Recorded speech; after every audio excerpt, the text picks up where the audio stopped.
اللہ تبارک و تعالیٰ نے اسلام پر مضبوطی سے قائم رہنے کے لیے ہر سرکشی اور گمراہی اس سے بچنا ضروری قرار دیا ہے۔ اس چیز کو یوں سمجھیے کہ اللہ تبارک و تعالیٰ ارشاد فرماتا ہے فَمَن يَكْفُرْ بِالطَّاغُوتِ وَيُؤْمِن بِاللَّهِ فَقَدِ اسْتَمْسَكَ بِالْعُرْوَةِ الْوُثْقَىٰ لَا انفصام لَهَا وَاللَّهُ سَمِيعٌ عَلِيمٌ۔ ارشاد باری تعالیٰ ہے تو جو شیطان کو نہ مانے اور اللہ پر ایمان لائے، اس نے بڑا مضبوط سہارا تھام لیا ہے، اور جس سہارے کو کبھی کھلنا نہیں ہے، اور اللہ سننے اور جاننے والا ہے۔ اگلی آیت مبارکہ میں مسلمانوں کا والی اللہ اور کافروں کا حمایتی شیطان ہے، اور اس چیز کو بیان کیا گیا۔ اور مسلمانوں کا والی جب اللہ ہے تو اللہ اس کو ہدایت اور روشنیوں کی طرف لے جائے گا، وہ جنت کی طرف پہنچے گا، اور جن کا حامی یا حمایتی جو ہے وہ شیطان ہے، وہ کافر ہیں، اور کافروں کے لیے دوزخ ہے۔ اس کو سمجھیے، اللہ ارشاد فرماتا ہے اللہ ولی الذین آمنوا یخرجہم من الظلمات الی النور۔ ارشاد باری تعالیٰ ہے اللہ مسلمانوں کا والی ہے، انہیں اندھیروں سے نور کی طرف نکالتا ہے۔ وہ گمراہیوں سے نکل کر، گناہوں کو چھوڑ کر، بدیوں کو چھوڑ کر، ہر طرح کے برے کاموں کو چھوڑ کر جب وہ نیکی کی طرف آتا ہے، اسلام کی طرف آتا ہے، ہدایت کی طرف آتا ہے، تو اللہ نور کی طرف اس کو ایک رستہ دیتا ہے۔ اور والذین کفروا اولیاؤہم الطاغوت، اور جو کافر ہیں یخرجونہم من النور الی الظلمات، تو ارشاد ان کے لیے فرمایا گیا کہ جو کافر ہیں ان کے حمایتی شیطان ہیں، اور انہیں نور سے اندھیروں کی طرف نکالتے ہیں۔ تو جو شیطان ہے وہ اپنے وسوسوں کے ذریعے سے، گمراہی کے ذریعے سے، بددینی کے ذریعے سے اچھے خاصے مسلمانوں کو بھی گمراہی کی طرف، اور گمراہی سے پھر وہ معاذ اللہ دوزخ اور جہنم کی طرف، جس کو اللہ نے فرمایا کافروں کے حمایتی شیطان ہیں۔ تو شیطان کیا کرتے ہیں؟ اولئک اصحاب النار، شیطان جو ہیں وہ دوزخ والے ہیں، اور دوزخ والے اور لوگوں کو بھی اس دوزخ کی راہ کی طرف جب لے کر جاتے ہیں تو اللہ نے فرمایا ہم فیہا خالدون، یہی دوزخ والے ہیں، یہ ہمیشہ اس میں رہیں گے، یہ خود بھی رہیں گے اور دوسروں کو بھی جو اپنے حمایتی ہیں ان کو بھی ساتھ لیتے ہوئے اسی مقام کی طرف جائیں گے جس کے بارے میں رب کائنات نے ارشاد فرمایا۔ اگلی آیت میں بہت پیارا ایک اہم واقعہ بیان کیا گیا۔ اللہ ارشاد فرماتا ہے کہ حضرت ابراہیم علیہ السلام کا نمرود بادشاہ سے یہ مناظرہ، اس کو رب کائنات نے اس انداز میں بیان کیا، فرمایا الم تر الی الذی حاج ابراہیم فی ربہ ان آتاہ اللہ الملک۔ ارشاد باری تعالیٰ ہے اے حبیب کیا تم نے اس کو نہ دیکھا؟ اس ترجمے پہ غور کیجئے گا۔ اللہ فرماتا ہے الم تر، اے حبیب کیا تم نے اس کو نہ دیکھا؟ پھر سنیں، کیا تم نے اس کو نہ دیکھا؟ حالانکہ ابراہیم علیہ السلام اور نمرود اور یہ جو پورا واقعہ تھا، یہ رسول اللہ صلی اللہ علیہ وسلم کی ذات باری تعالیٰ، آپ کی ولادت اور آپ کے جو ہے وہ تشریف لانے سے بہت پہلے کا واقعہ تھا، لیکن چونکہ رب کائنات نے تمام علوم غیبیہ اور چیزیں اللہ کو عطا فرما دیں، اور وہ عطا اتنا مضبوط اور ایسا تھا کہ خود رب کائنات جب اپنے حبیب سے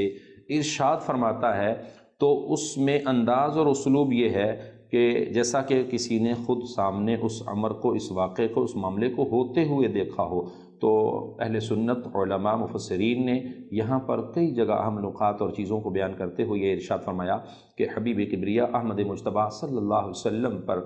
ما کان و ما یکون کے اعتبار سے جب ساری چیزیں واضح فرما دیں تو اس میں قرآن کے ان احکام والے اور اس طرح کے واقعات والے مقامات پر جب ہم پہنچتے ہیں تو وہاں پر بھی وہی چیز سامنے آتی ہے کہ حبیب کیا تم نے اس کو نہ دیکھا جس نے ابراہیم سے اس کے رب کے بارے میں اس بنا پر جھگڑا کیا، اس بات پر جھگڑا کیا کہ اللہ نے اسے بادشاہی دی ہے۔ جب ابراہیم نے فرمایا اذ قال ابراہیم ربی الذی یحیی و یمیت، کہ میرا رب وہ ہے جو زندگی دیتا ہے اور موت دیتا ہے، یحیی و یمیت، وہ زندگی دیتا ہے، وہ موت دیتا ہے، میرا رب تو وہ ہے۔ قال انا احیی و امیت،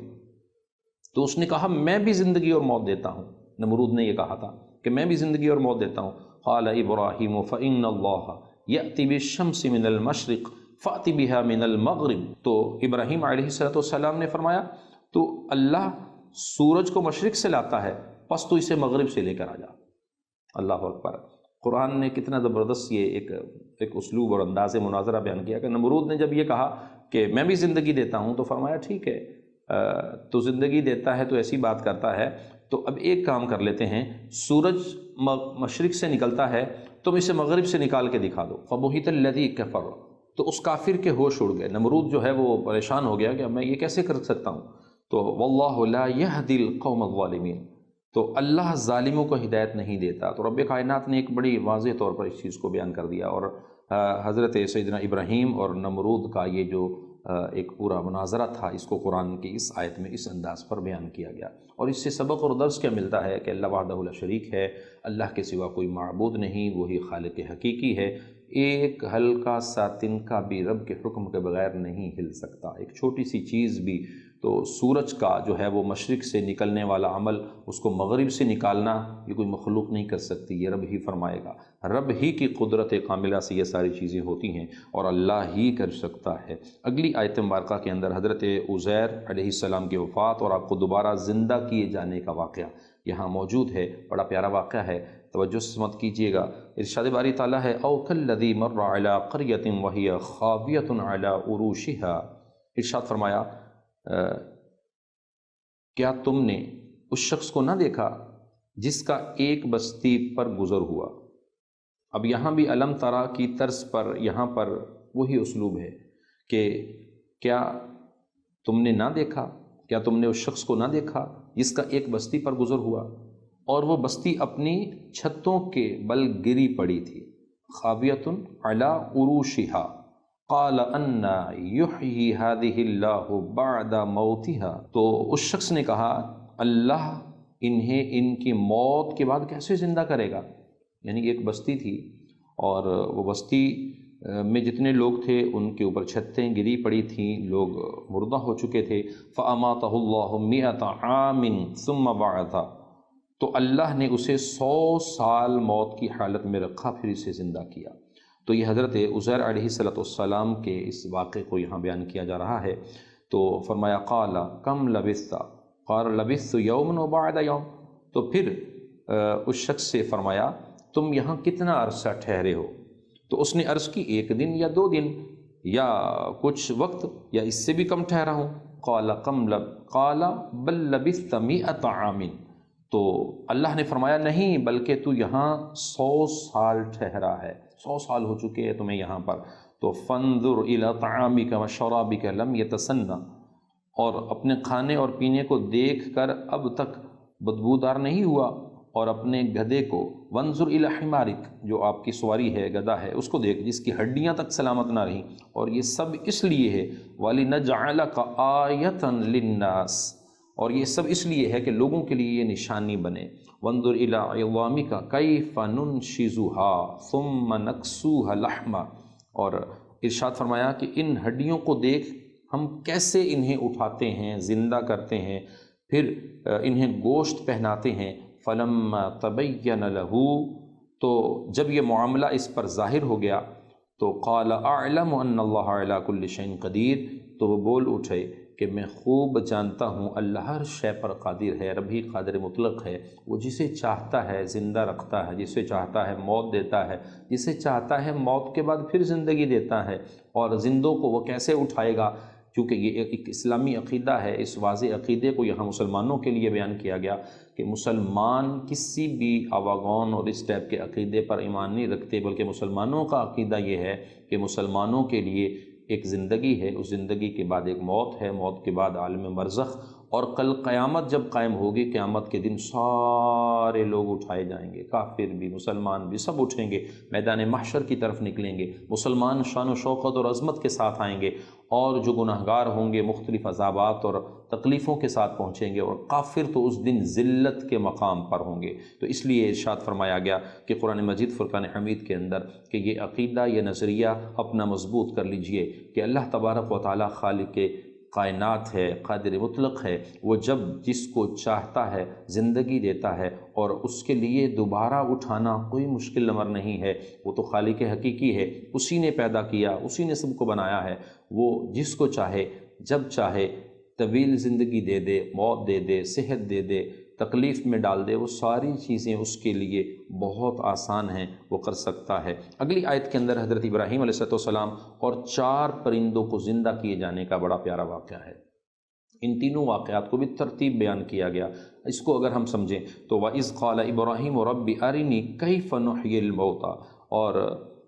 جب ابراہیم نے عرض کی اے میرے رب تو مجھے دکھا دے کہ تو مردوں کو کس طرح زندہ فرمائے گا،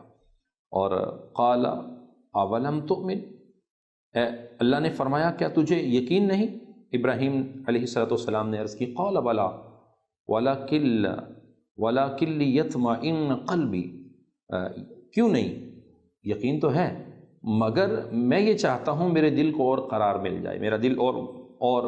جو ہے وہ عین الیقین حق الیقین اور مطمئن ہو جائے۔ قال فخذ اربعۃ من الطیر فصرهن الیک ثم اجعل علی کل جبل منہن جزءا، اور ارشاد فرمایا ثم ادعهن یأتینک سعیا، اللہ نے فرمایا کہ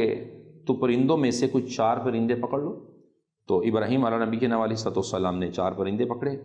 اور پھر انہیں اپنے ساتھ مانوس کر لو، وہ ان کے ساتھ اس کو کھانا پانی چیزیں دیتے رہے، مانوس ہو گئے۔ تو پھر ان سب کو ایک ایک کر کے ذبح کر کے ٹکڑے کر کے اس کا گوشت بنا کر پہاڑوں پر ڈال دو۔ یہی کیا، 4 پہاڑوں پر ان 4 سب کا گوشت مکس کر کے رکھ دیا گیا۔ تو پھر کیا ہوا، اللہ نے حکم دیا، فرمایا ثم ادعهن یأتینک سعیا، تم انہیں پکارو تو وہ تمہارے پاس دوڑتے ہوئے چلے آئیں گے۔ حالانکہ ان کو ذبح کر دیا گیا تھا اور ان کے گوشت کو ملا کر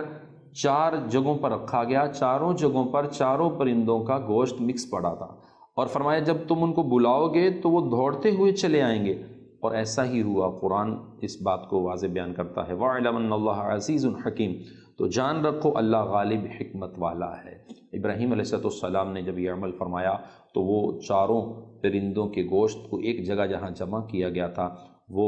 4 جگہوں پر اس کو پھر بعد میں رکھ دیا گیا۔ جب آواز دی تو مختلف جگہوں سے وہ اڑ کر وہ پرندے بنتے ہوئے آپ کی طرف حاضر ہو گئے۔ تو اللہ نے ارشاد فرمایا کہ دیکھیں رب خالق کائنات ہے، رب ابتداً بنانے پر قادر ہے تو بنی ہوئی چیزوں کو ختم کر کے پھر بنانے پر قادر ہے۔ یہ عقیدہ اور ایمان یہ مسلمانوں کو لازم ہے کہ اس کو مضبوط رکھیں۔ کل میدان محشر میں جب اٹھیں گے تو رب کائنات ان کے لیے اعلیٰ ترین مناصب اور اعلیٰ ترین درجات کو رکھے گا، اور پھر جنت ان کے لیے مقام ہوگی۔ اگلی آیت کے اندر راہ خدا میں مال خرچ کرنے والوں کی ایک بہترین مثال کو ذکر فرمایا گیا، بڑی پیاری مثال ہے، توجہ سے سمجھ کیجیے گا۔ ارشاد باری تعالیٰ ہے مثل الذین ینفقون اموالہم فی سبیل اللہ کمثل حبۃ انبتت 7 سنابل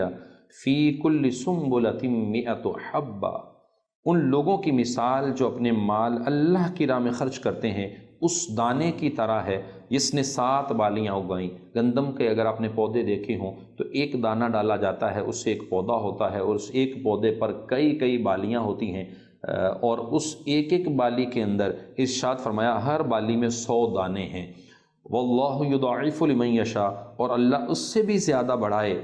تو بڑھا سکتا ہے جس کے لیے چاہے، واللہ واسع علیم، اللہ وسعت والا علم والا ہے۔ تو رب کائنات نے دیکھیں کہ اللہ کی راہ میں جب کوئی شخص خرچ کرتا ہے تو اللہ تعالیٰ اس کو 1 پر 10، 10 پر 7، 700 سے بھی زیادہ، یا اس طرح کی امثلہ اور چیزیں احادیث کے اندر بھی بیان کی گئیں۔ فرمایا کہ رب تعالیٰ چاہے تو واللہ یضاعف لمن یشاء، اس سے بڑھ کر اس کو اجر عطا فرما دے، دنیا میں بھی آخرت میں بھی، ہر جگہ ایمان والوں کے لیے بے شمار حصے ہیں۔ اگلی آیت کے اندر صدقہ قبول ہونے کی 2 شرائط بیان کی گئی ہیں۔ پہلی شرط کیا ہے کہ احسان نہ جتانا، دوسری شرط یہ ہے کہ تکلیف نہ دینا۔ الذین ینفقون اموالہم فی سبیل اللہ، وہ لوگ جو اللہ کی راہ میں خرچ کرتے ہیں، راہ خدا میں خرچ کرتے ہیں، تو ثم لا یتبعون ما انفقوا منا ولا اذی، پھر اپنے خرچ کرنے کے بعد نہ احسان جتاتے ہیں نہ تکلیف دیتے ہیں۔ تو احسان جتانے میں بھی ایک تکلیف ہے، اور کسی کو دے دیا، دینے کے بعد پھر کسی کو تکلیف دی، تو یہ بھی ایک الگ۔ تو 2 چیزوں کو بیان کیا گیا۔ اگر صدقہ کرو تو صدقہ کرنے کے بعد کسی رشتہ دار کو دو، کسی عزیز کو دو، پھر لوگوں کے سامنے مت بولو کہ ہاں فلاں وقت میں نے تو اس کی مدد کی تھی اور آج یہ مجھے آنکھیں دکھا رہا ہے، فلاں وقت میں نے تو اس پر اتنا احسان کیا تھا اور آج یہ میرے ساتھ یوں کر رہا ہے۔ یہ نہیں، اللہ تعالیٰ نے احسان جتانے کو منع کیا، اور ولا اذن، اور اسی طرح کسی کو تکلیف نہیں دینی، اس کو بھی منع فرمایا۔ صدقہ دینے کے بعد جو 2 شرطیں ہیں اگر یہ کامل ہیں تو صدقہ قبول ہے۔ لہم اجرہم عند ربہم، تو ان کا انعام ان کے رب کے پاس ہے۔ ولا خوف علیہم ولا هم یحزنون، اور ان پر نہ کوئی خوف ہوگا، نہ وہ غمگین ٹھہریں گے، نہ غمگین ہوں گے۔ اللہ کی طرف سے ان کے لیے یہ بہت بڑا انعام ہوگا، اور صدقہ اللہ کی راہ میں بہت ہی قبولیت کا باعث ہوتا ہے، اور دنیا اور آخرت میں بے شمار بلیات کو ٹالنے کے لیے انعامات دلانے کا باعث بھی ہے۔ اگلی آیت کے اندر جو بیان کیا گیا، قول معروف و مغفرۃ خیر من صدقۃ یتبعها اذی واللہ غنی حلیم۔ ارشاد فرمایا اچھی بات کہنا، معاف کر دینا، اور خیرات سے، اس خیرات سے بہتر ہے جس کے بعد ستانا ہو، یعنی جس کے بعد کسی کو صدقہ دے کر یہ جتلانا مقصود ہو، تکلیف دینا مقصود ہو، تو یہ اس سے بہتر ہے۔ اللہ بے پرواہ حلم والا ہے۔ ایک اگلی آیت کے اندر یہ بیان کیا گیا کہ اگر کوئی شخص صدقہ دے، احسان جتا کر، تکلیف دے کر صدقہ دے، تو ثواب باطل ہو جاتا ہے۔ کس طرح؟ فرمایا یا ایھا الذین آمنوا لا تبطلوا صدقاتکم بالمن والاذی، کہ اے ایمان والو، احسان جتا کر، تکلیف پہنچا کر اپنے صدقے برباد نہ کرو۔ کسی کو بولا کہ بھئی میں نے تمہیں صدقہ دیا تھا، میں نے تمہارے ساتھ کوپریٹ کیا تھا، تمہارے ساتھ جو ہے یہ معاملہ کیا تھا، تو یہ باتیں کر کے اپنے صدقے کو ضائع مت کرو۔ اسی طرح ماہ رمضان آتا ہے، بہت بڑی تعداد میں لوگ کیا کرتے ہیں، لوگوں کو راشن دیتے ہیں، لوگوں کے اوپر خرچ کرتے ہیں، اپنی زکاتیں نکالتے ہیں، اپنے صدقات دیتے ہیں، تو دینے کے بعد بھول جائیں اس کو،